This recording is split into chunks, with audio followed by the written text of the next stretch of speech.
PlayStation Productions? The next Marvel?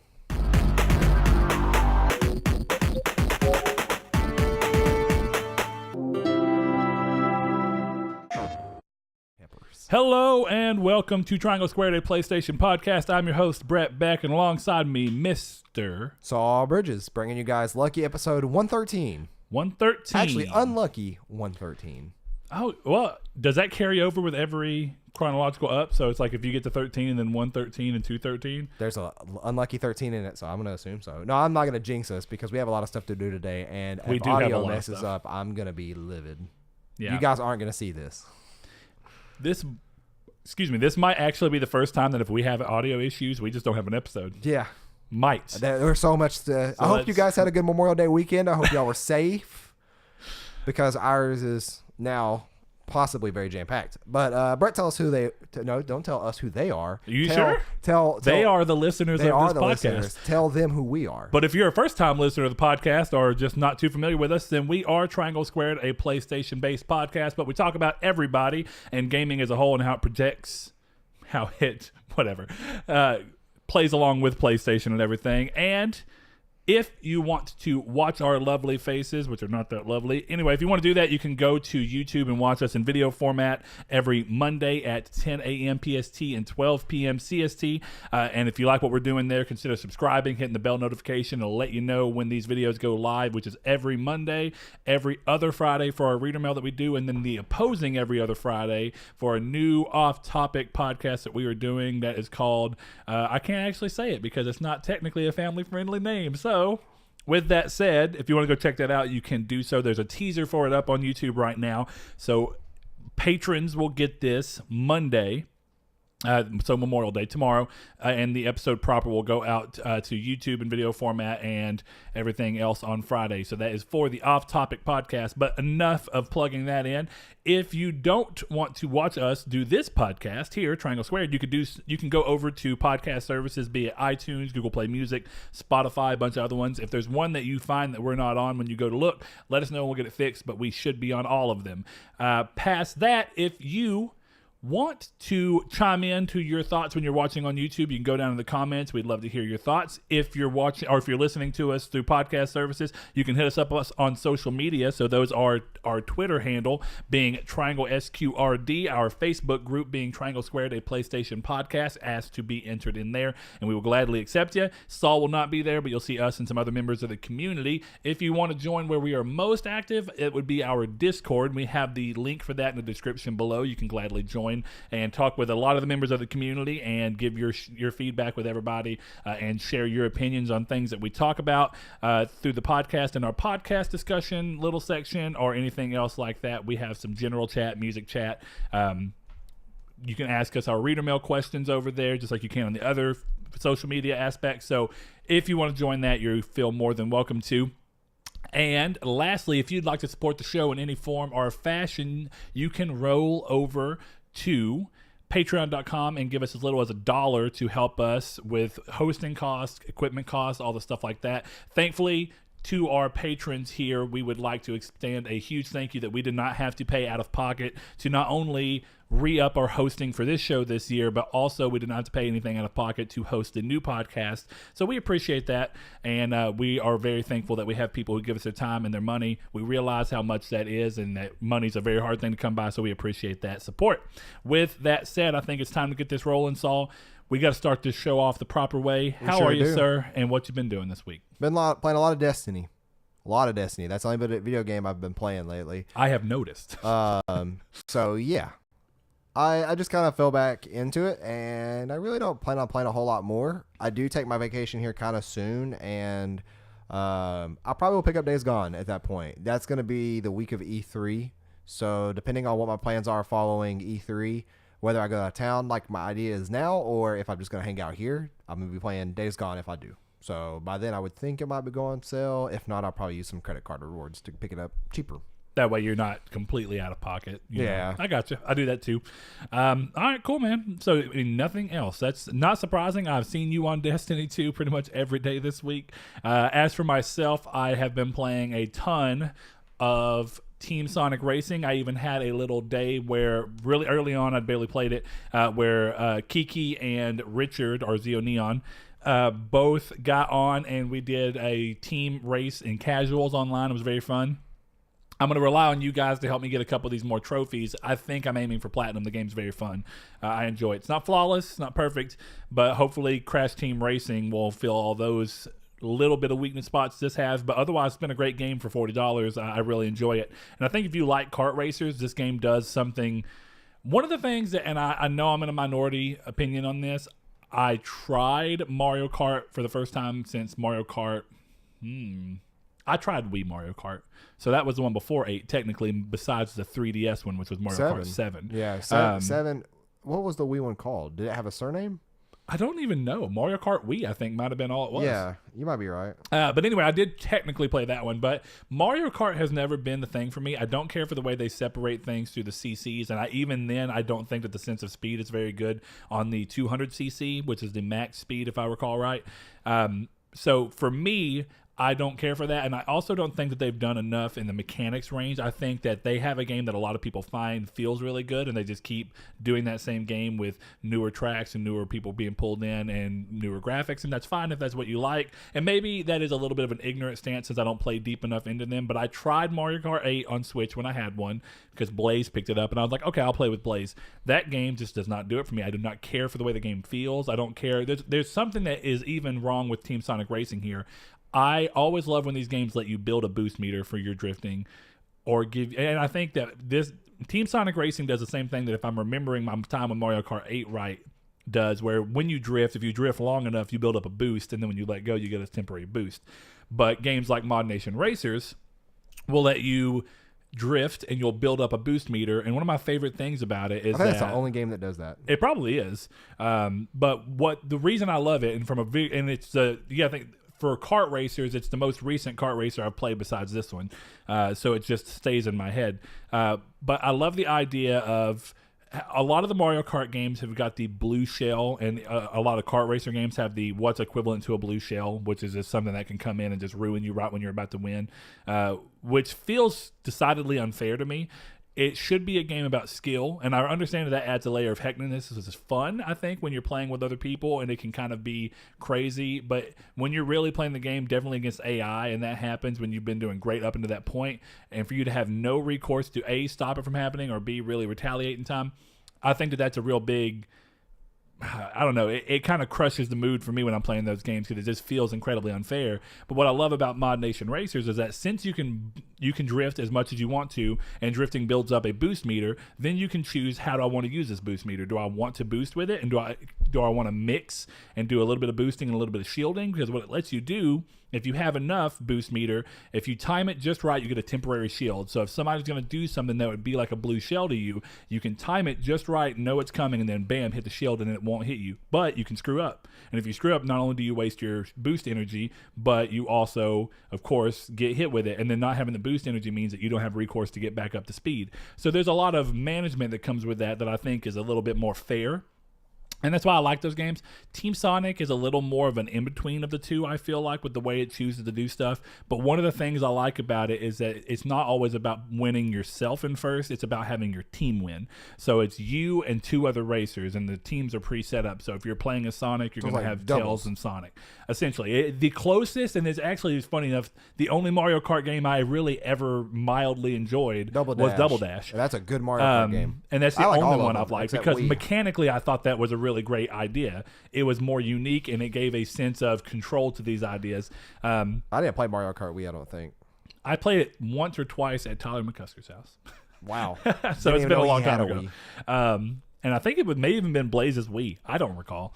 But I like that about this game. Or I like that the team aspect about this game. It does give it a mechanical backing that even if something does happen to me and I end up losing first, as long as I don't get too far behind and say Tails and Knuckles are both in second and third place, and then I'm in fifth now, as long as whoever's in first and in whatever it was, first and fourth, whatever you want to say, then it would still be that I'd win because of the position. They give you points per position, and then the team adds that up, and that's how you win. I think that that's really cool, and it's not the most beautiful game in the world, but for $40, I think it's a appropriately priced game.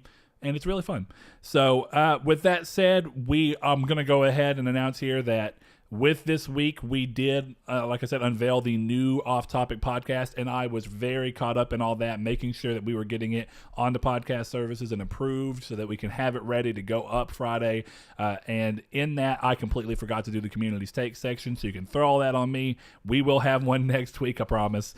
So we'll just have to let y'all gang up on me and beat me up in the chats or anywhere. That's fine. Next week, we'll get you in there, and we like the community involvement. I think that that's a fun part of the episode. So sorry that it's not going to be here this time around, but we're going to go ahead and hop into the drop.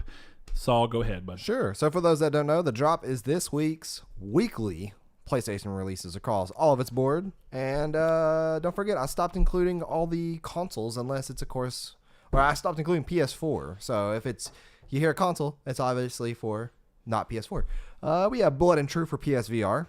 Cricket 19, DayZ, Dragon Fang Z, The Rose and Dungeon of Time, Five Nights at Freddy's VR, Help Wanted for, of course, VR, Golem Gate for PS4, The House in Fata Morgana for PS Vita. This is a digital cross-buy title, so you can pick this up on PS4 as well. We have Lapis X Labyrinth, Layers of Fear 2, Super Cane Magic Zero, Super Tennis Blast, Trover Saves the Universe. Now, this is a PS4 and a PSVR title, not cross-buy.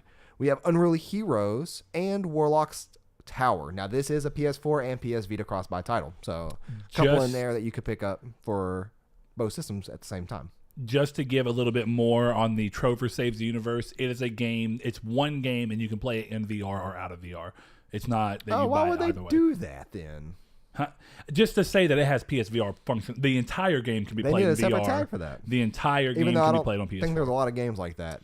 Yeah, there's not. I mean, well, it's getting a little bit bigger. There's a game that was a VR exclusive that patched in the ability to play it off of VR. Moss? A game called The Persistence. Oh. No, Moss is too ingrained in VR, I think, to ever be patched out of it. It looks really cool. I love Moss. Great game. But The Persistence was more like a first-person game that I can definitely see why it would be better in VR. But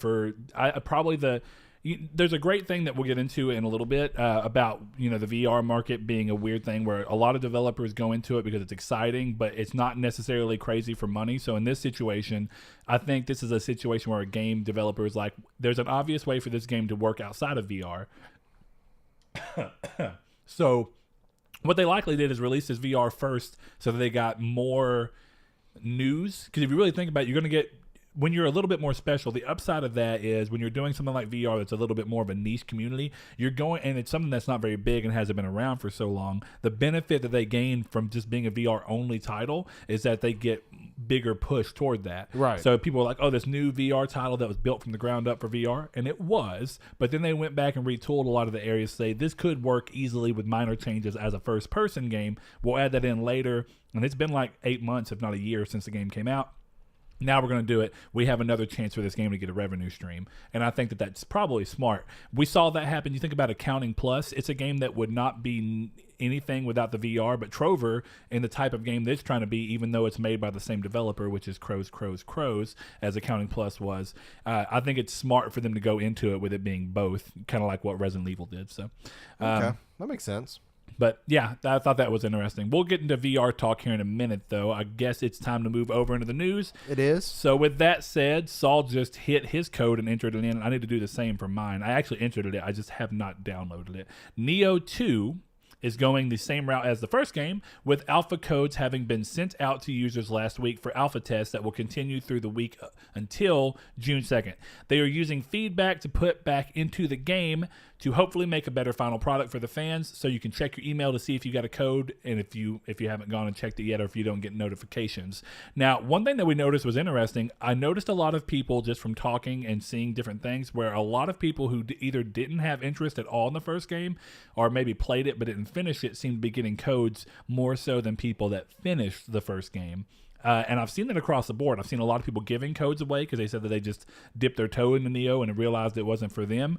I almost wonder if this was a targeted alpha code send out to send to people who played either the first game's alpha and then didn't pick the game up, or played the first game and didn't get very far, or maybe didn't beat it for whatever reason.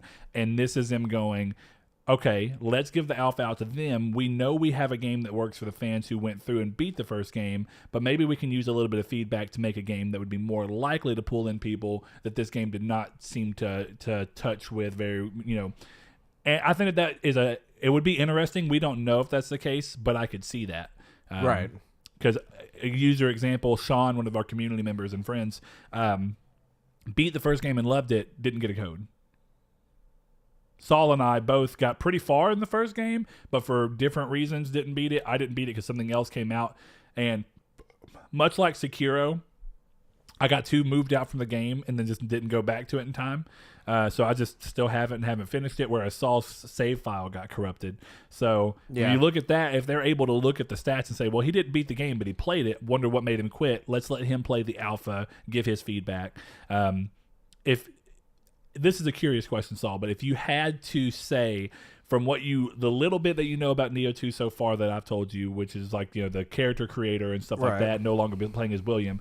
If you had to say, based off of the time of the first game and the information you have for the second game so far, what feedback would you give based primarily off the first game that you think would make a better second game to you? I don't know. You don't know anything? No, yeah. Are you too far removed from the game and then too closely familiar with Sekiro to feel like you really can tap into Pretty that? much, yeah. Like, there's not much I remember about that game that I had massive glaring issues with. So I think it sits pretty evenly on the board right now for me, at least. I don't really see any problems with it that bad. I just saved file corrupted, which happens with every game. So... And then when I tried to go back into it and play it again, either something came up or I just lost interest in it, which isn't a negative fault for the game. I lost interest in Sekiro, and I love that game. So it's just one of those things that, like, I'll eventually go back and beat it. Sure. But working and being full-time is hard with wanting to play some certain times of games, which is why Destiny works so well. Throw a podcast on or throw a YouTube video on and sit there and grind out stuff in Destiny. Well, and it's something that works well. Destiny specifically is something that works well with being able to jump in, do something kind of bite-sized, get your weekly done, and then bounce off. Immediately jump out, yeah. So I'm with you. And then games like Sekiro are a little more like, one more try. Yeah. And then it ends up kind of taking all your time, and you're like, damn. But with that, next thing up, Suda51 and Grasshopper Interactive announced that cult classic follow-up spinoff, Travis Strikes Again, No More Heroes, which released on Switch earlier this year, is making its way to the PS4. No date has been given so far or a window even announced, but we might see it coming at E3 in a couple of weeks because earlier this year he mentioned that the game might have some kind of a presence at E3. Curious to see that. This is a follow-up to a real, the Travis, what is it? Travis Touchdown. Thank you. Yeah. I don't know why I couldn't remember that off the top of my head. Well, it's No More Heroes. Now, what's interesting about it, Travis Touchdown. Yeah, but he's the character. What's interesting about it is why he doesn't consider it to be a sequel to No More Heroes. It is 2. not a sequel. He considers it to be a fresh start for the character. For what I've read, it's pretty much just expect the same universe. It is not the same game, not the same gameplay. It's quite different. The loose premise is that you get sucked into a haunted console or a cursed console or something, and you have to play through the games in the console. Weird idea, but if you like those types of games, specifically the Suda51 games, then there you go. Next up, if rumors are to be believed, THQ Nordic will be showing a reboot of the Destroy All Humans franchise alongside a new take on the Darksiders IP with a game set to be titled Darksiders Genesis at this year's E3. These are rumors, and this is getting into E3 rumors, which are always fun. Just because they're really interesting and trying to see why people come to these conclusions, and if there is it just a conclusion that's being reached, or is it really a leak that is not necessarily true? You don't know, but rumors spring off of that. In this case, there are rumors, but there also is a screenshot that was nabbed during an AMA that they did back in February that they got a lot of hell for. But also, many users believe this to be true due to the descriptions given of two games that they say are coming up. One, a, quote, long-awaited return of a galactically beloved game/franchise, galactically being the very key word in that situation. And the other, a, quote, new vision of a beloved game/franchise, end quote, seemingly fitting the two franchises, which I understand. The first one definitely does seem to be something more space-oriented, which would be Destroy All Humans, something that people have been asking for a long time. And then The only thing I don't necessarily know about a new vision of a beloved game franchise being necessarily Darksiders, so it could be. The Genesis name came from the rumored picture and leak that was grabbed. Which would be weird, right? With everything coming out lately with Darksiders? It would be weird because it seems like Darksiders 3 performed to expectations and we would be getting a Darksiders 4. But what is Darksiders this Genesis? Not this soon. That's something. This would not be Darksiders 4. Right. But what is this? Is this another game just in the Darksiders universe that's prequel of kind of everything? do? Okay, like a game that I don't think that you played, but I know we've at least talked about, but you might have played it. Do you remember Overlord on PS3? I played it. Okay, and it's kind of like Pikmin. It was kind of like Pikmin, but with a little more combat oriented to it, and actual kind of normal RPG combat, and they were just an added element. Well, then they came back with a new Overlord game this generation that was more like a Diablo style game that was nothing like the original, but it was set in that world. And I wonder if this could be a situation like that, where it's a different genre, but it's using the world and potentially characters of Darksiders to do a kind of a spin-off. So almost like the No More Heroes thing we just talked about. Exactly. And I don't know for sure, but the other thing about that is that THQ Nordic owns the Saints Row rights, and Saints Row is a game that a lot of people love and a lot of people have been asking for, and there's been some teases about it, and there's a chance that Saints Row would be coming back in a slightly different form since it's been gone for a little while. And if that was going to happen, I could see it being teasing that. Right, which would be interesting because wasn't Volition in Saints Row 2 or Saints Row, or did we have that conversation not too long ago? We had that. Volition's the developer for Saints Row, if I'm remembering right. So they were the people behind it. I don't know actually. Because see, that's my only thing. Is like I haven't heard of Volition in a while now. They may have made a game like a month ago and I didn't know, but they are still around. They are not defunct. Good. So yeah, Deep Silver owns them, but Deep Silver is part of the THQ Nordic group. Right. So that's why I say it could be that. All in that nice Nordic umbrella. Exactly, because another thing coming up, and I'll go ahead and, well, we'll keep going through this because it comes up at the end of this. So while we're on the topic of THQ Nordic, I have a couple news things that we're going to do about that. So it was announced that Metro Exodus, which is published by Deep Silver, but THQ Nordic considers it under their thing, has become the largest game launch in the history of the company. The game has apparently performed within expectations and has already recouped all the budget for development and marketing. Considering that the season pass just went on sale, I find that interesting because what that means is that from this moment moving forward, the game essentially just has a profitable shelf life. Yeah. And that's good. And I still need to jump into that. I enjoyed that game. Not perfect. None of them are, but they have charm. Well, it's one of those things that's like, for a first-person shooter that doesn't have a big multiplayer aspect to it, I'm only going to pay like $30 for the story. I don't blame you. And see, you came into Metro specifically with Redux, right? Yeah. So you only paid, even if you bought it day one, which I don't think you did, then $30 or $40 for 2 games? I bought it day one, and then I bought it day one on Xbox One. Did you? Yeah. Did you play both of Redux on Xbox One instead of on PS4? Yeah. That goes to show how long it's been since you've had an Xbox, and I just forgot. That was my very first Xbox One. That was my launch Xbox One that I played it on. Yeah, before you had a PS4. Before I had a PS4, yeah. Yeah. And then I've rebought them. They were on sale for like $3.99 or $4.99 a piece, and I bought both of them again. Okay, they're good games. I they like are. them. Yeah. So especially the library part in the first one. Oh yeah.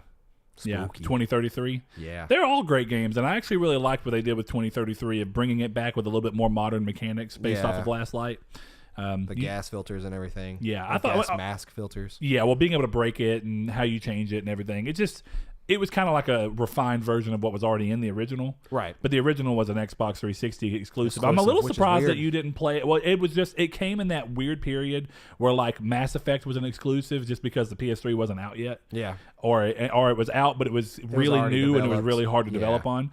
So it's like 2033 ended up coming to PlayStation in some form or fashion with Redux, and then you had situations where like Mass Effect 1 came to PS3 eventually with the Mass Effect trilogy. Didn't 2033 come to PS3 by the end of the gen? Nope. Wow. Yeah, they never bothered because it is technically a AA game. I don't think that they saw much of a market for it. It makes sense. But Last Light came to PS3 on launch. Yeah, so which is weird. Let's see one last dump of THQ Nordic stuff, and then we'll move on. They have confirmed from themselves that Dead Island 2 is still happening despite years of development hell. The game showed up as part of a presentation during their quarterly financial earnings call. No more info was given outside of, quote, stay tuned. So I think that this seems really unlikely for an E3 candidate for this year, but technically it's possible. So who knows? You might see more of it if that's your kind of thing. That's also under the Deep Silver umbrella. The first game was published by Deep Silver, and so was Riptide. Isn't that what the shoot-off game was called? During the 360 and PS3 generation. Anyway, on top of that, the publisher has acquired Piranha Bytes, which, if you don't know who they are a developer out of Germany who developed the Gothic RPG series, which I don't know if, by visuals, I can tell exactly what it is, even if not. So I feel like you may know just by seeing a picture of what it was. They also did the Risen RPG that was on Xbox and Xbox 360, and I think they had one on Xbox One. And more recently, they developed the game Elix, and that, to me, is interesting because this is just them continuing their hoarding of weird AA IP. Yeah, not weird in a bad way. It's just these are games like Gothic is a really old series. Risen has been around for more than one generation.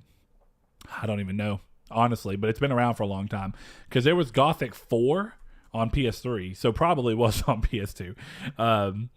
But yeah, so that's just them hoarding a bunch of AA IP in an interesting way. I mean, that's.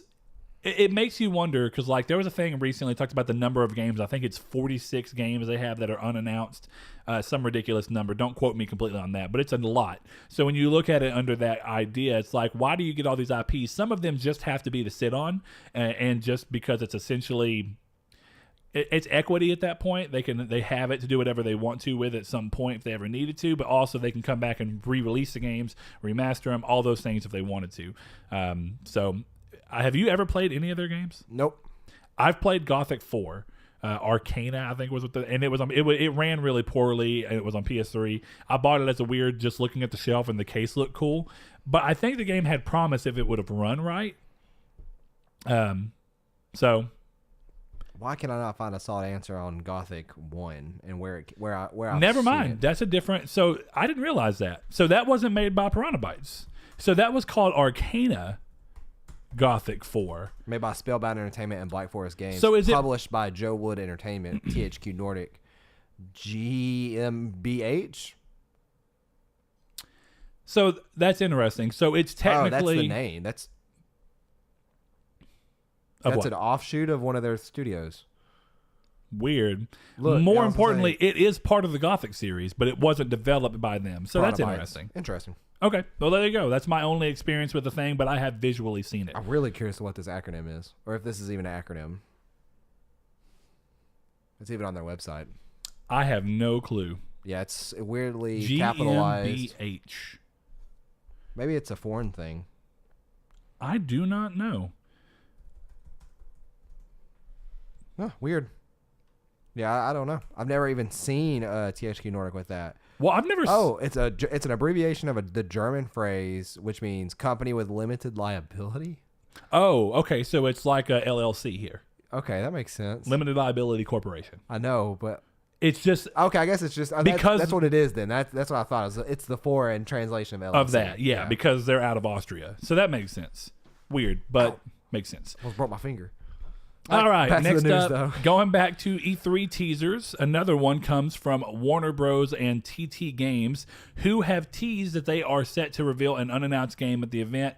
Now, I have to imagine, with it being these two people and what you normally get from them, I don't even know if there's an example of not getting this, very likely a Lego game, pretty much guaranteed. I wonder if it's going to be Lego Star Wars. Now, this is based off of, it's like April this year, I think. One of the voice actors, specifically the voice actor for General Grievous, mentioned something about,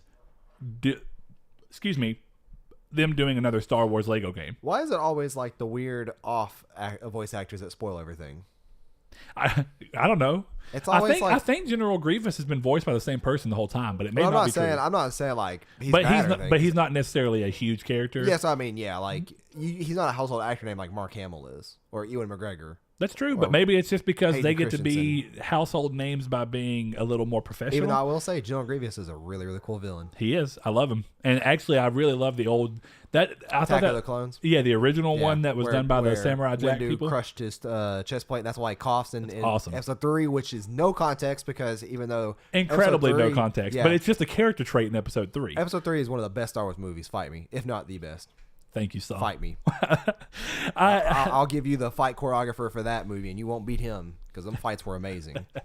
I'm telling you, imagine them going back and finding a way to recreate the CGI backgrounds of that movie just to where they didn't look so bad. Because there's a couple of them. They don't even look that bad. There's a couple of them. They didn't age that badly. No, I've watched them, like the lava scene still looks fantastic. Yeah. And that was full CGI. It's just a couple bad green screens. What it is that there's a particular part in 3 right before they're going outside of the lava environment where they're in a room and the room looks weirdly flat. It's because of the lighting was probably done bad. Yeah, so it's just, or the lighting of the way they shading. did procedural CGI or something. And it may even been that there was lighting for the film that often that kills. clashed. Yeah. There's a scene in the last Game of Thrones episode where somebody's walking up a big old giant thing of stairs, and it's just like that. You can almost see the green glow on them. It's just like, why? Anyways, all right, next thing up. The Star Ocean franchise is getting another entry on PS4, though this time around, much like the last time, it is an HD port of an existing game. So this time around, it's Star Ocean First Departure R. So that is a HD port of the PSP entry that was in itself a remake of the first Star Ocean game that came out back on the Famicom long time ago. I think in '96. Finally, a good Star Ocean game to PS4. Star Ocean 4 is not bad.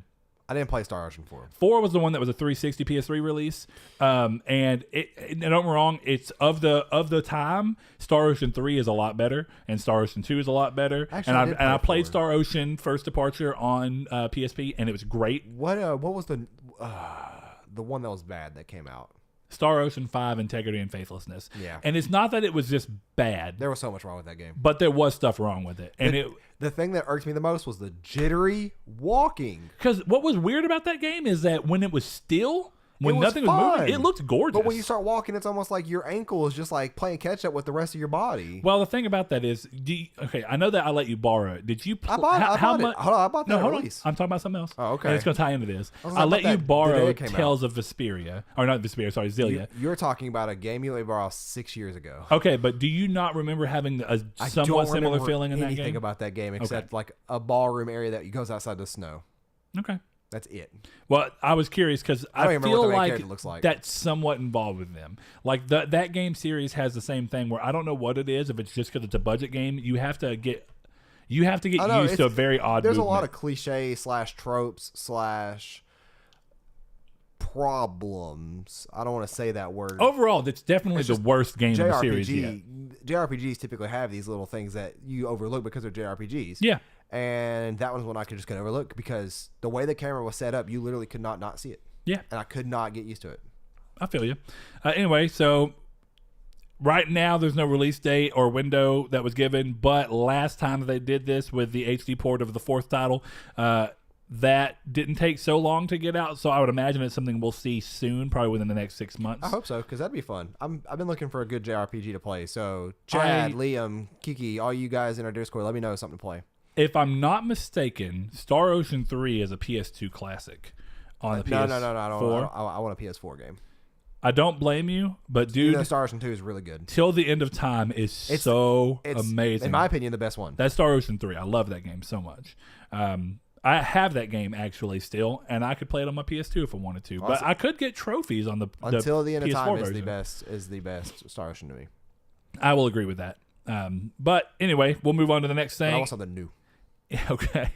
In a recent, well, it's new to you, I guess, because you never played Star Ocean 1, right? Oh, yeah. Okay, gotcha. In a recent interview with CNET, Sony's head of R&D for the PlayStation, Dominique Mallinson, discussed PlayStation VR's plans for next gen by first confirming that the next gen system will not launch with a new headset beside it, but instead follow the same pattern that the first one did, where the PSVR will release a couple of years after the system has been on the market. The next-gen system does support the existing headset, after all, so that's something to keep in mind. He also talked about things that they view as important moves in the tech, as well as things we could see on the new headset as they internally try and balance price to performance and features. And I'm glad he said that. I've seen a lot of people, and I know it's just the nature of clickbaity titles, and there's very little you can do about that. But I've even seen some people write the article where they don't really stress enough that this is potentially going to be on the system as they work out exactly what they want to do. A lot of it's just been like, he mentioned these things, so they're going to be on the next headset. And that's not at all what he said.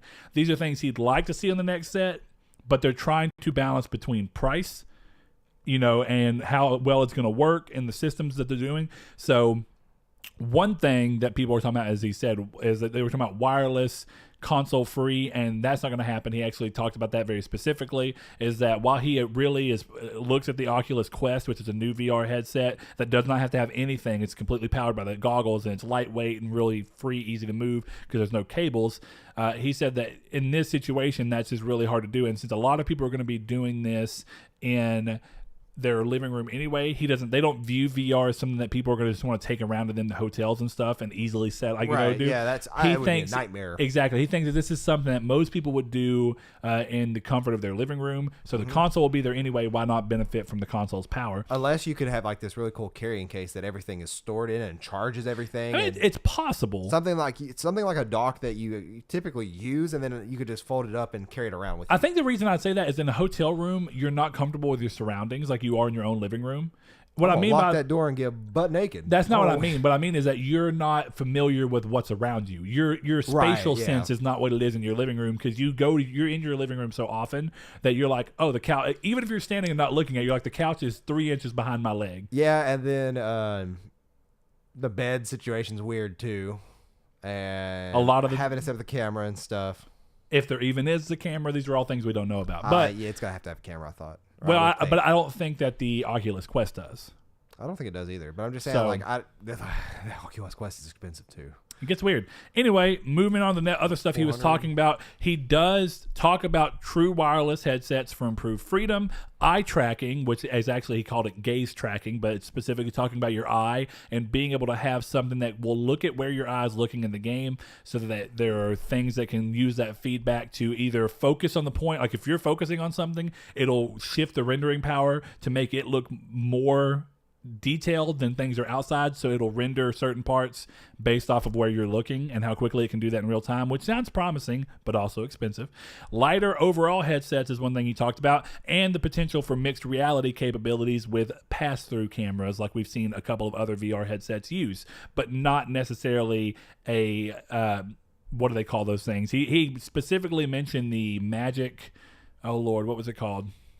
The company that had the thing where it's all about doing Magic Loop, is that what it's called? Oh, I have no idea. That Magic doesn't even sound familiar to me. Okay, yeah, it's called the Magic Leap. It's a VR, but it's not a VR, it's AR. And the way it works is completely two lenses that are set up to where when you look through them, instead of it being that there's a camera and that is giving you information through a normal OLED thing, this is a lens that you can completely see through, and then it also has holograms that it'll project over the top of it. So it's AR? Yeah. Well, it's not VR, though. That's what I'm saying. But what VR has done in some things is a mixed reality by doing somewhat like this, but using a camera on the outside to pass through what's on the outside into the screen on the inside without having to have a see-through lens. Gotcha. And that way you can pull certain things from the real world into the game world, whereas AR tries to pull things from a game world into the real world, if that makes sense. But a couple other things he talked about, they finish by talking about, or actually another one of his remarks before I get to that is regarding the need for something better than the Move controller setup and the obvious replacement of that alongside the new headset. Now, I like that he talked about this. They actually talked about the whole thing about getting PSVR going was trying to get it as cheaply out as possible, and that by creating something better at the initial VR launch would have taken more R&D time, more R&D money, and they were already at a point where the headset was at a cheap, affordable price. They were getting good feedback based off of what they already had, and that the tech hadn't come far enough necessarily in their mind that they could have done something a lot better for a lot cheaper. So it's better to use the Move technology since they already had to use it in the headset. Now, what I think is interesting about this is this sounds like they're actually talking about moving forward. What are they going to do to actually replace this? And I hope that it's something more along the lines of what we've seen from other VR headsets, where there are controllers that look at things in terms of like they have extra buttons so that you can actually put pressure on the button from your hand, and it's just around the grip so that it can kind of mimic your fingers. Yeah, and stuff like that's really important. That today at work, because I was asking him like, what should we talk about if we don't have a topic lined up, and he actually brought up VR, and I was like, well, we technically covered VR before. And yeah, but there's be times also where we revisit topics, but thankfully there's a good topic. Yeah.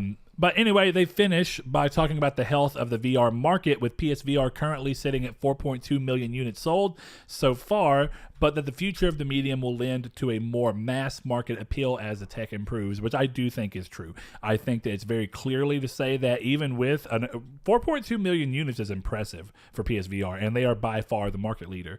But it's nice to me that they're humble enough and look and say, this is still niche. This could still be given a lot more market based off of a better product that's more accessible for a wider range of people, and games that can hit more genres that people like.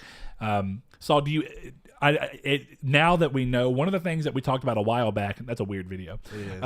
One of the things we talked about a while back. I'm not watching a video, by the way, guys. It just paused on a GIF on Twitter. Yes. But one of the things we talked about a while back was specifically that in your own mind, since we had no information about the next gen PlayStation, that you personally hoped that they would not include VR in the chipset. They're talking about it, only I said I'd rather them include backwards compatibility over VR. But now we know that it will be both. Yes. Now I'm perfectly okay with that. Okay. It's one of those things that's like, I don't want them, even though it sounds like it's a misstep to some people, because it's like, well, I live in the past when we could be in the future. But it's just, now that we know that PS5 can play with PS4 players and that there's backwards compatibility, it's going to be a seamless transition. It's going to be what I like so much about playing Games Pass on Xbox versus PC and stuff, about how seamless it is for party chats and joining people despite being on two different consoles. Yeah. That's what I'm looking forward to. Yeah. That's the kind of cool stuff about this generation I'm excited for. Well, okay, from what you're hearing here, do you, because I know right now you're still just kind of mildly at most interested in VR. I'm interested. I'm just waiting for a sale. Well, yeah, because now you price, don't view what you get. You don't view what you're getting as worth what the price is. No, it's not that. It's that there's not a lot that PlayStation has to offer. The Quest is $400. I can go get the Quest, and I feel like I could do Beat Saber with custom songs, and then every other game except Moss and Astrobot. I'm curious about that, because one of the things, and I didn't include it in news, is actually I've realized it right after we were recording last week, so I just kind of like whatever.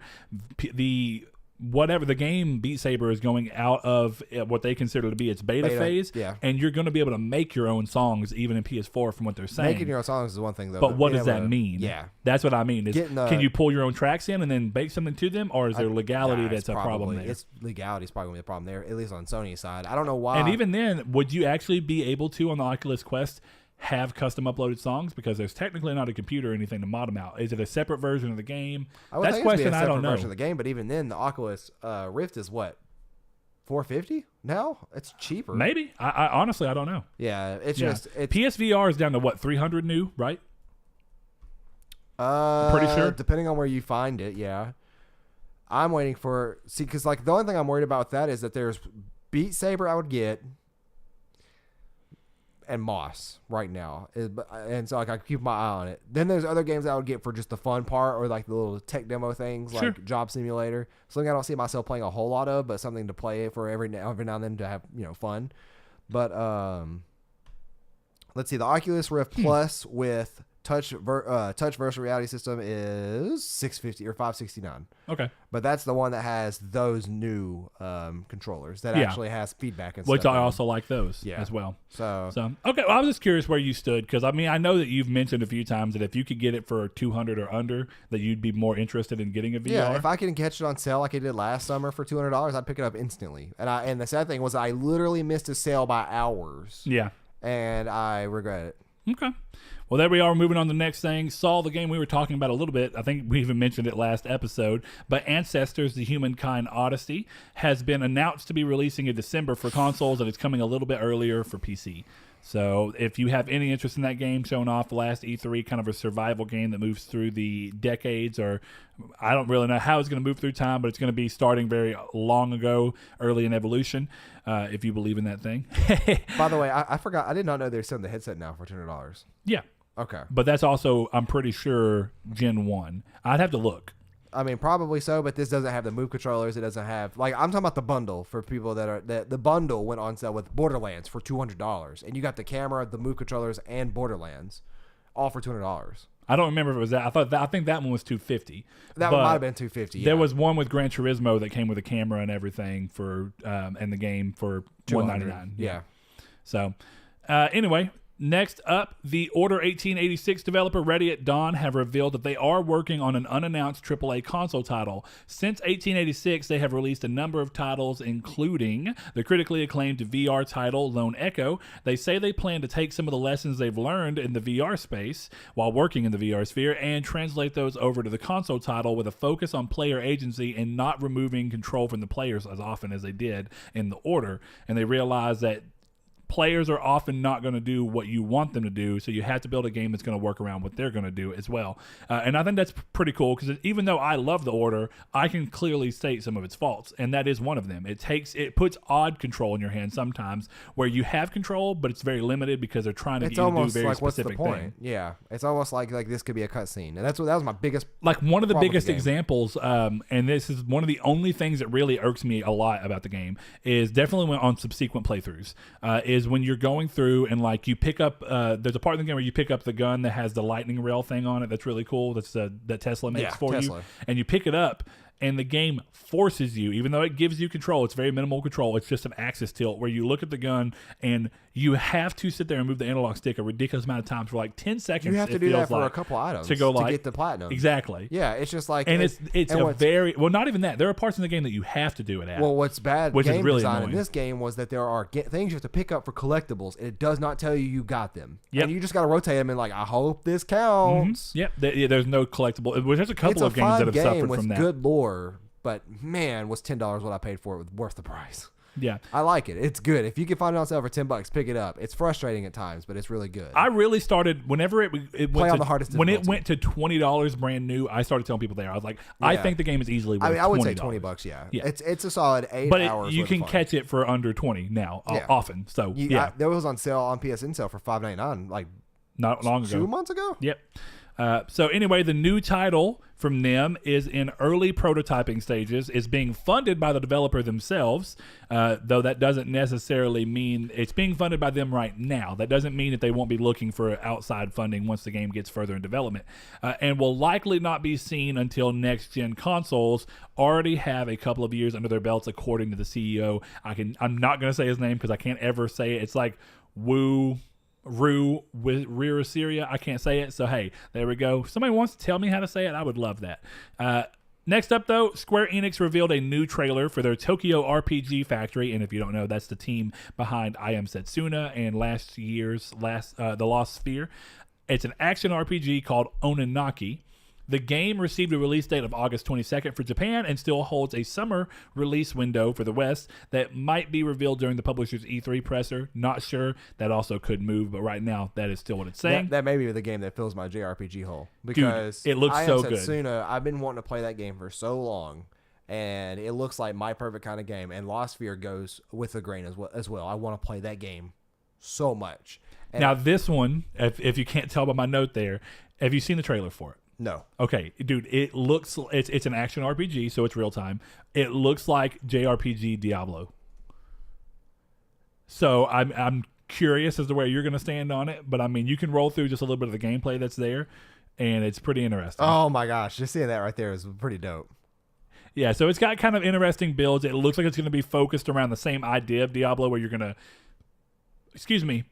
is this a Switch have exclusive? Different classes? I'm not sure. Okay, no, it's right here. It's just the first two videos popped I didn't up think for so. Nintendo Switch. I thought that I wouldn't have brought it up here if it was a Switch exclusive. That'd be embarrassing. But no, it's on Steam Switch. Probably, Yeah. presumably Xbox as well, even though I can't see that. Oh, actually, no, it's not on Xbox. Oh. That's the one system it's Presumably not on. incorrect. That's right. We had this conversation with Sand Coffin, Mr. Chad, a patron. Thank you, sir. He's the one actually that brought this up before I ended up seeing it again when I was rolling through news, but he showed it, and that's when I first noticed. I was like, is this just if Blizzard did a JRPG version of Diablo? But it looks awesome. Please tell me this is multiplayer. If this is multiplayer, all my boys in Discord need to get a Switch because I'm not buying it on PS4 because this kind of game works so well on handheld. I learned that with Diablo 3 on Switch. And Well, I hate to tell you, you're going to have a Switch by then. I ain't gonna be playing with you because Listen. I'd be buying that on PlayStation because that would be a platinum game. I got you some sources about what we're going to see at E3, and you're going to get a Switch. We'll see. We'll talk about that off camera. Yeah. Moving on, though, the next thing, the Dark Pictures anthology, which I talked about last week. They were going to tease something and reveal it on Monday. Man of Medan, or Medan, received a release date of August 30th and is the first installment. This is where they've kind of dug into more of what this is going to be. It's the first installment of a series of unconnected stories, with each installment featuring a new setting and cast of characters. So it does seem that... So we're already on the Sony PS TV talk. Anyway, it does seem like this is going to be a standalone. There won't be multiple episodes of Man of Medan or Medan, as Saul said. It's just all going to take place. It'll just be one, and then Yeah. the next episode will be another. Now, the only thing that I find weird about that is that means if that is the case, and that is everything that they had put out, that's what it looks like. The problem with that I see is how long is going to be between these episodes unless they have multiple teams working on them, which they very well could. If it's the same team, the issue I see happening is Telltale already had problems getting their games out on time, and we've seen other developers get a little bit better at it, but that's because they're reusing assets because they're in the same setting and they're doing it across the same setting, and sometimes introducing a new building or something, but it looks similar. Now, if you're going to do this and it's going to be episodic, and the next episode won't be Man of Medan, but instead it'll be something else with a new setting and new characters, that means you're having to create art for new characters, art for the new setting, work all that into 3D. So there's either two teams that are going to be bounced between these, so they have equal time between release to I'm work sure they're on going them. to have to share a creative vision. And Well, they're going to work. I don't know. I was going to say a workflow. Like they're going to have to hit certain deadlines, certain Maybe, times. yeah. This is the only game that's ever done this, right? And that I've ever an seen. episodic game that's different for every episode. That I've ever it's seen. Very, yeah. very similar to Black Mirror. Yes, actually, that's a good example. It's very, every single game that comes out, even though it's part of probably the same universe, is different. Yeah, and they did say that this is technically the same universe, but they're all going to be unconnected stories. Yeah, there may be Easter eggs or something. I like stuff like but that. But it won't be yeah. connected otherwise. So I'm not a huge fan of episodic games, but well, the other upside of that is it solves one of the biggest problems with episodic games, having to remember the story, which is the wait. Yeah. And having to feel like you remember the story and staying involved with it, and then waiting because they left you on a cliffhanger. Instead, this should get wrapped up in its own thing, and then the wait is just for whatever they're doing next, not so much, oh, I got to figure out what this cliffhanger was, So that's actually a pretty good setup.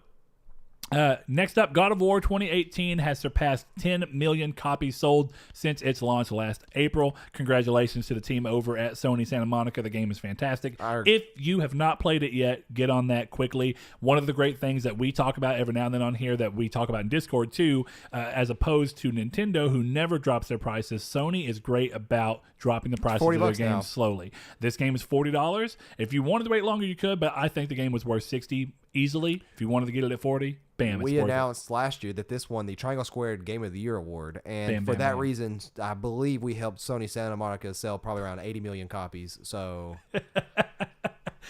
oh, if only, right? Yeah, you owe us some royalties. What would it be, like some under the table persuasion? What would it me the bad guy? In the what do they call them? movie. Influencers. You owe us some influence currency. Yeah, give me that dog coin. Anyway. Oh, God. Or Dogecoin. Sony unveiled a new unit in the company, and this is us moving into the main topic, just so you're aware. While you read this big old paragraph. Saul, your ability to sit still for a long period of time is just really degrading in these recent episodes. I did hear them popping. You want to hear mine pop? Look. I hope that comes up on the... If you can hear that, y'all let me know, because I have neck problems. So. Professionalism. Anyway... Sony unveiled a new unit in the company that is dedicated to taking PlayStation properties and adapting them to films and television. Sean Layden specifically brought up Marvel, which is why we did that in the cold opening, as an example by saying, quote, "We looked at what Marvel has done in taking the world of comic books and making it into the biggest thing in the film world. It would be a lofty goal to say we're following in their footsteps, but certainly we're taking inspiration from that," end quote. Opposed to other publishers who have leveraged their properties onto the silver screen, when you look at examples like recently we saw World of Warcraft to be a big budget movie that didn't really review very well or do very well critically, monetarily. We saw the same thing happen with Assassin's Creed from Ubisoft. We actually saw the same thing happen from Sony themselves with Ratchet and Clank, which gets me into one thing I want to bring up real quick. But this is not that surprising, and I think the first reason why I even want to talk about that is that I've seen a lot of people like, wow, this came out of the blue or this came out of nowhere, and that is not true at all. We've seen Sony mess with this idea and kind of explore it to completion with the Ratchet and Clank movie that's already been out and released, despite its performance. We saw them, as they've been working toward the Sly Cooper movie that then was announced to have been moved around and changed into a show, and also, of course, the long in development Uncharted movie that's been in development hell for years, since the first Uncharted. So when you think about that, this is not new to Sony, but I think if anything, the one thing about this that's mildly promising is I think Sony realized why those issues happened, because they were all done outside of the Sony fold and instead were like licensed out products. What Sony realized is that one thing that they have as a company is so many different sister companies that can help with this, so they can leverage those to make all the problems that typically come with licensing your stuff out go away. So one thing that'll happen is that Sony Pictures, which is a sister company for Sony, will be helping to distribute the content. So that's going to be inside of their own, ecosystem. So they won't be licensing it out to anybody. But production itself of the content will be handled directly by PlayStation Productions. So again, a dedicated team to handle this. So that will be, as opposed to licensing it out like we normally see. What I think is really cool about this, and I'm curious as your input on it too, Saul, there's a line from Sean Layden that I think tells me everything I needed to hear to at least understand that they're in the right mindset, even if I don't necessarily think this is an amazing idea. And that is very specifically that he brought up that a lot of the time when you see these movies, and actually let me pull up the article because it's a great quote. And I want to make sure I don't misspeak any of it. I'm gonna go find it real quick. Dead air on a podcast. There we go. Perfection.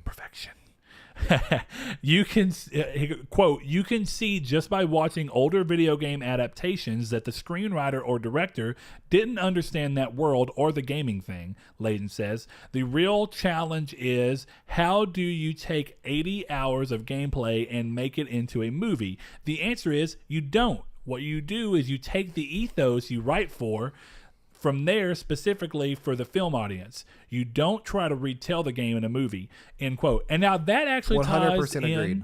to what he's talking about with Marvel. The Marvel movies, whether you like them or not, what they do so well is that they don't try and focus on necessarily telling you a verbatim story from something else that's existing in the comics. Instead, they pull inspiration from the comics right around the idea that the comics had and then made something new out of that feels familiar, reaches in, taps into familiar characters that you know and love, but technically does something new with them. What do you think about particularly that element? That's the way to go. It's shown in history time and time again, recreating video games as movies, or even just books is the one exception to that kind of media that I think works really well.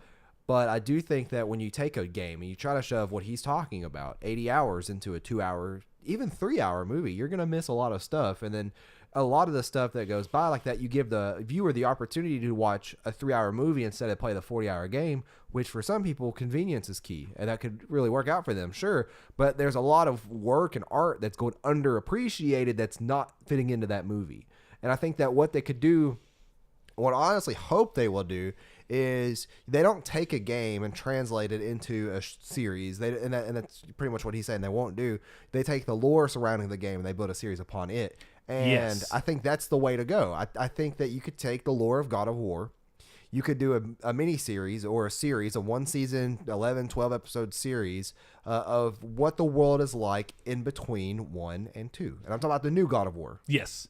See, and there's a quote that ties into that. So I'm going to just say it while we're talking about the continuity, because I think it ties into that as well. He says, quote, "We want to create an opportunity for fans of our games to have more touch points with our franchises. When fans beat a 40 to 50 hour game and have to wait 3 to 4 years for a sequel, we want to give them places they can go and still have more of that experience and see the characters that they love evolve in different ways." End quote. And see, that ties exactly what you're talking about. What it allows you to do, and again, I don't necessarily know that I love the idea. It's going to have to be Sony proves to me that this is a good idea. I think that they've done a lot to make it the best chance of being a great idea, right? Or being a success. I will say that they've done everything that they need to do, I think, to give it the best chance of being a success. Now, whether that ever changes my opinion on whether it was a good idea to my own personal preference, I don't know. I am cautiously excited about a lot of this stuff. But yeah, to me, it shows that they're in the right headspace. This is not saying that you want to do what they did, and I think this is one of the biggest things that they realized themselves with Ratchet and Clank, which was that they made a video game and a movie that were the exact same. So there was no reason to do both. It Realistically, the better way to experience Ratchet and Clank was to play the game, because you got literally the pre-rendered cutscenes from the movie shoved into the game. And what you got was the exact same story from the movie, and you got to actually play through some of it and have a little bit more content and fun with it. Now, the movie, I guess, was technically cheaper. Yeah, probably. Most definitely, actually. But without the gameplay element being in there to flesh out in between those moments, it ends up working out better in that sense. You know, the game adds a layer of fun to it that changes the way that the story and everything is viewed. It's a level of interaction. Well, because it's like it changes pacing completely, right? That's the other thing. Is that the movie's just constantly going. And you do everything in the game at your own pace and around your own time. Whereas for a movie, I mean, you could technically pause and walk away and come back, but that's disrupting in a movie. In a game, it's different because you consume it differently. Sure. Yeah.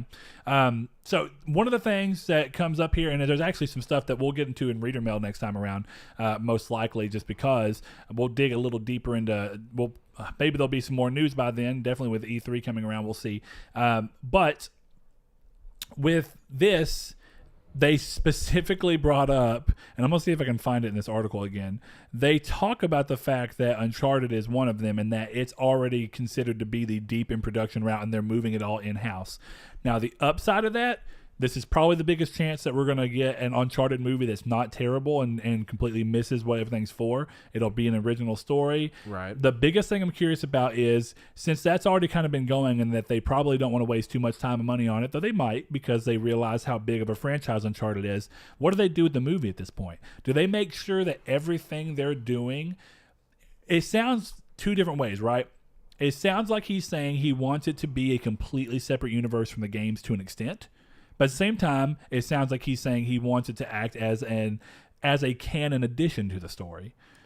Yeah, and one of my big things is that you could do a lot of cool subtle things and stuff like this too, because when you add in canon additions like this, you could even have like the ending scene, especially if you're doing something in my mind of like God of War having an in-between. Like just have Kratos' leg just like pop into frame as he's walking somewhere and then just cut and end the movie. It's just like, this is leading directly into 3, right? Like it'd be kind of cool. And I do kind of think that, or maybe I can tell you don't agree. Well, no, I was trying to get what you were saying. And I realized what you meant, that when you're watching the movie, there's a scene that looks like it's leading off and like it's the obvious cliffhanger of that's to set up the next game. Yeah, that's like, this is a story of what in between 1 and 2, and then it's ending as 2 begins. Okay, so in spirit of that idea, and I do see what you mean there, but don't you think that by doing this, to some extent, do you feel like this puts a weird pressure on the developers to change the way they set up for sequels in their games? Nope, because you go with the story, and then you have the filmmakers craft the stories that they're going to make in their shows or TV movies. You craft these from already established arcs, and you craft them from already established lore. You have developers change nothing. Well, the reason I say that, and this is kind of where I was going with it. You put the work on the producers and directors. I get that, but to an extent, don't you see that this would happen? Could you see this as a problem? God of War is a perfect example, actually. So what they could do or one potential way that this could go is if they decided to do something with God of War right now. It doesn't seem like they're going to, probably because a sequel's close enough and they don't want to go kind of that way. It looks like right now they're using this to bring back franchises that fans love that don't necessarily work in the gaming sphere anymore, because one of the first things they're doing is a Twisted Metal TV show, and that's a game that we're probably never going to get. I don't even agree with that. I don't like the idea of that. It seems like it may be kind of cool for like a crime show. I mean, we don't know. It's weird, right? Yeah. There's a number of ways they could do that's it. One of the games. That's one of the games I don't really see fitting in live action. Well, we don't even know if it's live action. Yeah, I guess that's true. Because CGI. When we're going back towards the idea of Sony being able to tap into all their things, Sony Animation Studios is a fantastic animation studio. That's true. So imagine the things that they'd be able to do. Did they do Into the Spider-Verse? Mm-hmm. Yeah. So that would be actually really cool to see. So that's what I mean, is it gives them the ability, and that place has multiple teams, just like Pixar does. So that gives them the ability to have Sony Animation make some of their animated content, and still have the PlayStation Productions in charge of it and involved in it, very much like we saw Marvel involved with Insomniac in their work with Spider-Man. It was done by Insomniac, which is not under the Marvel umbrella, but Marvel was there every step of the way to consult and tell them where they needed to go, how to fit into this, what to pull inspiration from, what they thought was a good or bad fit for the character to an extent, while still giving the people their own creative freedom. Right. But where I was going at with this, to get back to that, is that the issue I could see arising from this is that God of War, as an example, if they were to do that and say, we're going to make a God of War series that takes place in between your setup for God of War 1 and 2, now that might work this particular chance, right? If they're looking and saying, they talk to Corey and they go, Corey, what are your plans for God of War 2 so that we don't write in the time period that you're trying to start God of War 2 in, or whatever you want to call it, the sequel to God of War 2018. So where are you going to start the sequel? What time period are you thinking? That way we don't interject and ruin and have something that would technically not line up with canon of your plans for the next game, but instead we have something that can exist as a tie into the universe and it works canonically, but it doesn't ever interfere with something you were doing. That could work for the first game because they're already probably talking about ideas. For the first and second game.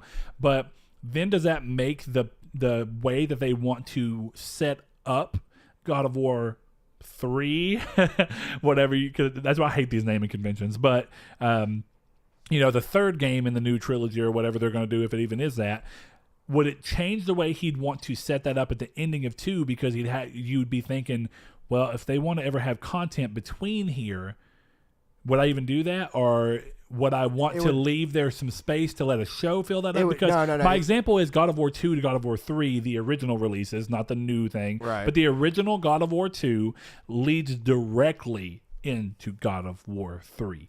Directly. Bam. That's it. So when you think about it in that sense, is there a pressure on them to not make things that would be that way? Or would it be like talking to Sony and going, hey, I know that you might want to use this time period in between to do something, but the way we want to set the story up to have the most impact would be that we go directly from the ending of the second game that we're doing now to have it go directly in the third game and really maximize on what we're doing so that it has a real sense of scale and pressure and existence in the world and like weight behind what's going on with it. And do they bounce that around with that? Or I guess what I mean is that it's just an added element of, if this is going to be something, are the developers going to start worrying about potentially not giving enough room? And they shouldn't, because I agree that they shouldn't. There should be a clear and concise agreement among the game developer and the director/producers of the content that's being made, whether it's a show or a movie. And they should collaborate with them and they should work with them, and it shouldn't be hard. They should be very streamlined without adding any extra developer stress. And this can all be done over conference calls and stuff, to my knowledge. Like I mean, storyboarding and stuff could be hard, but it still could be done through emails. And basically, I don't want this to add much more stress, if any, to the devs who don't want it. People like Corey, something tells me he would not mind having his world expanded upon by Sony in terms of a mini-series of some sort. I think he probably would enjoy it. My whole thing is that I don't want whatever he wants, or I don't want whatever happens to cause any extra stress on the dev team. They are already going through hard enough times making the game and worrying about the game. that essentially. Well, at that point, it would be the writers, right? That'd really be the people who would get the brunt of the problem from that, because now it'd be like, well, we've got to write around what they've done. Yeah, pretty much. And I think that there is also a problem there, or not a problem, but a solution in terms of Sony going to these people and saying, hey, you have God of War 1, 2, and 3 scheduled to come out within the next 5 years. Where do you want to fill us in with anything that we can make a TV show?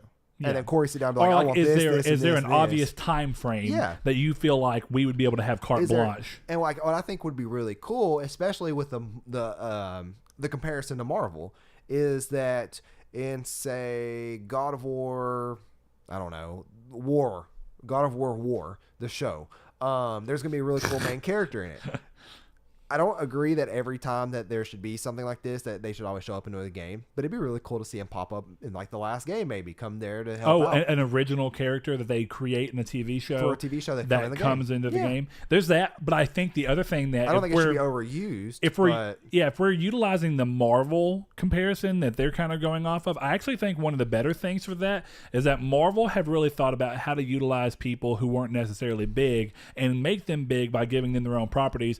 Ant-Man was not a commonly referred to big superhero for a lot of people. Paul Rudd specifically. No, but I mean the character of Ant-Man. Guardians of the Galaxy was not really a big name in comics. I agree with Guardians until they came out, and then it became one of the biggest movies that they've done. Different, but Guardians, I agree. Ant-Man's pretty well known for the most part. Ant-Man and the Wasp. Well, I mean, I'm not going to say that they're not well known in the comic thing, but I guess what it is like.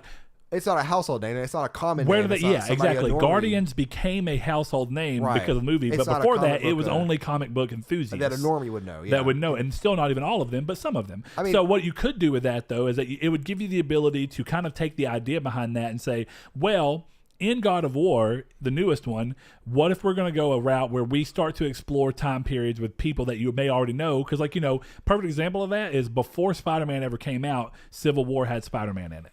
Right? So it was like, well, now you see the character in our universe, then we're going to show you his movie and his and some other backstory stuff about him or different side story stuff about him that's not pertaining to this movie but does exist in this universe. And you could do that. One of the crazy... Actually, there's been a couple of different Marvel characters introduced with like the end scene stuff. Like Nick Fury popping up in Iron Man 1. And then Civil War was also the introduction of Black Panther.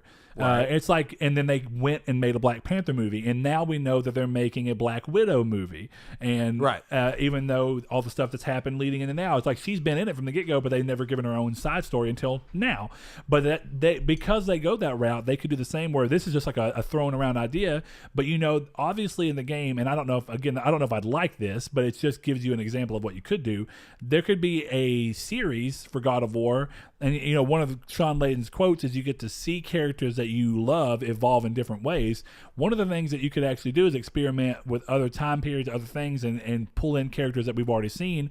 You could go through and make a series that's about Brock and Sindri's life before Kratos ever came around into there, and you could understand, and they could do something that plays into some of their interactions as to why they ended up feeling the way they do about each other when you're playing God of War 2018. And that's a way to and then that what you could do is Brock and Sindri already became beloved characters in that game, and you could expand upon them in a side story and let them be the main characters.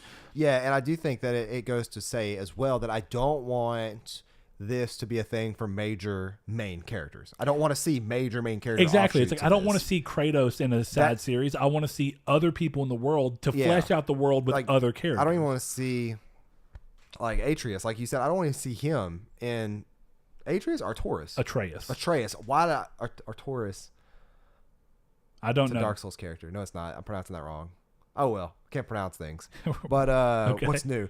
But I will say that it's one of those things that's really, really, really cool to see a no name, if you will, pop up in the lore in terms of a TV series, and then something happen where maybe through the second game he pops in and sacrifices himself or something. Mm-hmm. Like you see towards the end he's going towards something, and you're like, oh well, this is a cliffhanger. I can't wait for season 2. And then all of a sudden, in the middle of the second game, he pops in. And you're like, wait a second, I remember what this is. And then you see him running, and you're like, what is this? Yeah, and then that actually surpasses what your expectation was, which is they're going to capitalize on this in the next season. But instead, they use it and portalize in the next game. And that is an interesting idea. Now, this would be one of the issues that I think some people might have, or at least could be worried about right now, is that if you do that, right, let's say that your exact scenario that just went down, you'd want to make it to where in God of War 2, when you're playing it, if that character comes up, for people that watch the show that he was involved with, they know him, and it's awesome for that reason. But it also makes just as much sense to the people who are only playing God of War 1 and then went to God of War 2 and never watched the show, right? It creates a writing parallel. One thing it does do cool is that it gives the ability for the game writers to do a little short mini collaboration with the show writers to make sure that they really nail the character down to where it makes sense. And they have to also find a way to introduce the character to an extent into the God of War game in this scenario, while still giving people who did not watch the show a reason to understand why the sacrifice was crazy. You know what I mean? Yeah, and I think that is a unlooked parallel for what I made too, because you're playing, you never watched the show and you're playing the game. All of a sudden, who's this random guy running through here, jumping and sacrificing himself? It's like, well, that was random. Yeah. And you wouldn't want that, right? So, but it's not to say that it'd be impossible for them to find a way to introduce him into that game for a short period, establish the fact that some other point in time outside of this game there was history between these people, and you could do that with definitely if Kratos and Atreus are not in the show, right, at all. And then you introduce this character, but then whenever they introduce him into God of War and Kratos and Atreus are there, and they can use dialogue to talk about the fact that they have history, establish that history, and then use a little bit of time to do some character development and building between all of them, so that if he were to sacrifice himself, you'd understand why there's weight behind that and what it is. And that's just more of a, if anything, it creates an interesting writing challenge that would be fun and good and cool to use and be able to create a bigger, broader universe. But I guess, that's what we're landing on, it seems to be, is utilizing this to expand a universe, much like we see the new Star Wars video game, Star Wars Jedi Fallen Order, is going to be an extension of the Star Wars universe that they're considering canon, but it does not interfere with anything that exists in the other timelines. Yeah, there's been, what's weird is there's the two sides of this coin, right? There's the other side of the coin that has shown there's been multiple things that have been movies and only movies, and then they've made games. Mm-hmm. So this is the thing where they've always been games, and now we're making movies or TV shows, whatever have you. Yeah, which one's easier to translate from is the other thing too. Is it easier to try and build mechanics and gameplay stuff around an existing TV show than it is to take a game that might very much be driven by a lot of mechanical stuff? Like, there's Prince of Persia is a perfect example of that. It is. Because the game, it was really cool to do the Sands of Time mechanic. The movie did not pull it off well. Yeah, well, it did in terms of the first time. But it was also hard for them to use, right? Because a game is set up for you to use something over and over again. But they really had like two major time travel times in the Sands of Time Prince of Persia movie, and it looked good, but it was like, it's obviously clearly missing. The mechanic was a huge part of the first game, but it couldn't be a huge part of the movie because it's too CGI intensive and too time laboring, and you have to write reasons as to why you're doing that, and it creates different situations. Because unlike a game where you're playing through a situation where you run on the wall and you just fall, so you go, I'm going to rewind time so I don't fall, the movie can't quite do it that way. The movie's trying to constantly move with a story beat.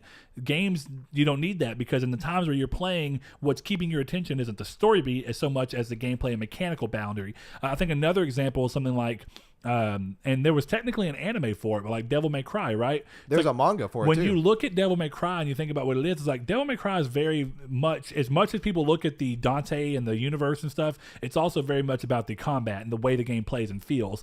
How do you replicate the excitement of that mechanics and what draws people to it mechanically into a show? I've not read the manga, I've not watched the anime. I don't know how well that did a good job of translating it. The manga did a pretty decent job for my 14-year-old self. Like, I don't know what it is up to snuff now, but yeah. Well, but again, that also depends on what are you trying to translate, right? The mechanics of that, or is it high action? You can replicate the fun of the mechanics in high action by creating a show that utilizes good fight scenes in high action. That's true too. Yeah. So it just depends. What are you trying to translate? Are some of the mechanics? I'm trying to think of a mechanic in a game that's a little more subtle that wouldn't be as easy to replicate by just having high action. Because that kind of works in some things, like translating a comic to a movie, because the comics are just about high action that you see in parceled out sections, and then you go, well, we're just going to fully animate that, and that will replicate that, if not even heighten it. And then in a game, you can say, well, we have that, but we're going to make a manga, so what we're going to do is we're going to take that and we're going to splice it off into these things, and then you still get the same feel. And then when we go to an anime and it's going to be fluid, we just take what you normally see in the game that you're doing yourself, and we find a way to stylize that to where it works in the realm of this show, to where you keep that excitement. But if it's something that's a little less, and I think like a good example in my mind of what I'm thinking is like, Lord of the Rings has a lot of things that it has to translate from the book to the movie. Yeah. That part of the reason those movies are so good is because they knew when to pull back and not all be about action. Unlike The Hobbit, which was obsessed with trying to be an action need that movie. freaking barrel scene in it? Exactly, but that's because that's what Hollywood wanted at the time. You know, it's like that's what sold. So it's probably a lot of pressure to do something like that. Orlando Bloom also sells really well too for not being in the book. But the other thing about that is that the Lord of the Rings movies are so much better because and a lot of people don't even care for the Lord of the Rings movies who aren't already fans of the books or the world, because of the fact that the movies take the time needed to give you slow character interaction. And then one of the other focuses of the books is about fellowship specifically, and like time spent with one another, and not necessarily high action. So the movies aren't that full of high action. They have enough to where they were going to be successful, and because even for the people that didn't care about the in-between parts, the action was there just often enough to keep you interested if that's all you wanted was high fantasy action.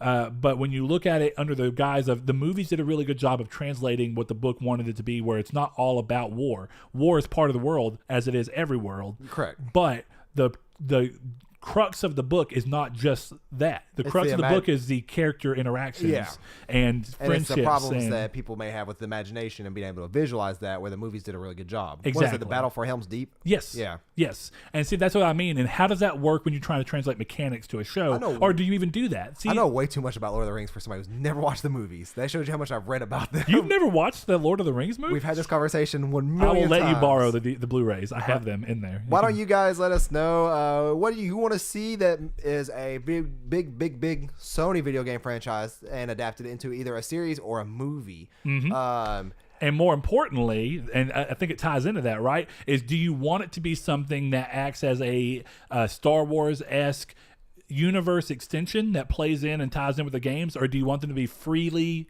completely separate from the games and be somewhat similar to what Marvel did with Marvel Spider-Man on PS4, where it's not tied into any other universe, instead it's its own universe? Which one would you prefer to see, and which franchises that have not already been announced would you like to see given this treatment? Yeah, I like it. Let us know in the comments, the Discord, the Twitter. That'll be our everywhere. Community take for next week. Yeah, there you go. Get involved. I will with it. post it so that you will be reminded if you want to give your input. But there you go. If you want to go ahead and hop on the Discord and shoot us over that little bit of information, do so. If you want to wait until I put a post on Twitter or Facebook, you can do that there as well. But with that said, I think this is the end of the episode. Yep. Unlucky number 13. Thank you, guys. Thank you. Thanks to our patrons, Chad V, Dan Barber, Josh Jarrell, Matthew Green, my name is Dan, Douglas Below, Sean Santarud, Eric McAllister, Matt Sycamore, Shadowist, Steven Salazar, The Stonard, Travis Below, Blake Popst, Eduardo Palomino, Stefan Swanlin, Coy Live, Philip Laguerre, Corey Hickerson, Brian, Donovan Williams, Justin Rowe, William Digital Spooker, Derek Porter, Josh Ayers, and I know that your name is misspelled. Yeah, I didn't get to fix it right before this. I'm sorry. I'll fix it right after we get done. And Thomas McInnes. If you would like to support us, you can do so by going to patreon.com/Nartech or clicking down in the links in the descriptions. Thank you so much. Thank you, guys.